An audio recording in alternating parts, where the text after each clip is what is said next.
I'm out here at Portland Nursery in Stark. I'm with Sarah. Sarah, you know, the holidays are coming up. A lot of us, you know, sometimes trying to think of the gifts for the gardeners, but you guys have that covered. We do. We have lots of gifts for the gardener. It is a hard time to think about because everyone's inside and we're in that planning phase of the garden. But we've got some options here, especially for kids. We've got these stepping stones. I've done these with my kids. They're really fun. They're really nice to have as an addition to the garden because it gives that personal feel that you have forever. Speaking of. Yeah, speaking and, but, oh wow, awesome. Okay, go show them while I'm doing this, okay? See, because we like to get our kids involved in gardening. Yes. So it's great to have a gift for them. Yes. So I would say with this, I recommend having 2 adults though. It can get a little bit messy if you only have 1 adult and a child or more than 1 children.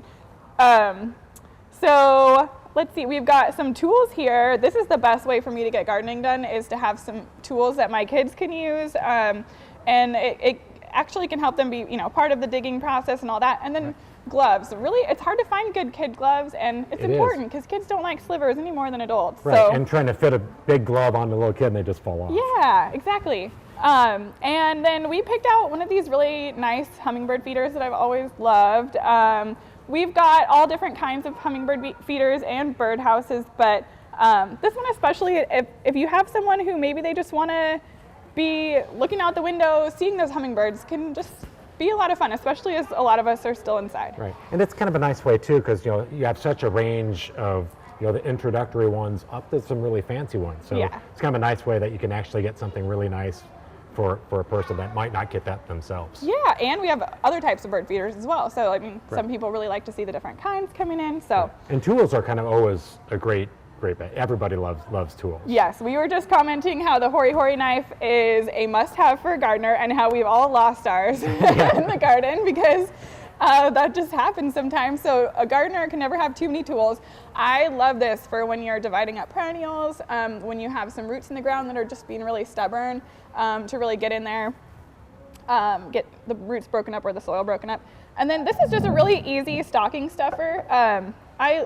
These work great for cut flowers, herbs. They're a really nice addition when you don't want to get out the Felcos. Right. Just on a little, you know, deadheading and things like that. It's nice for little small projects. Yeah, exactly. You can kind of get in a more small area, and I don't know, I actually get like an odd amount of joy whenever I bring out these clippers.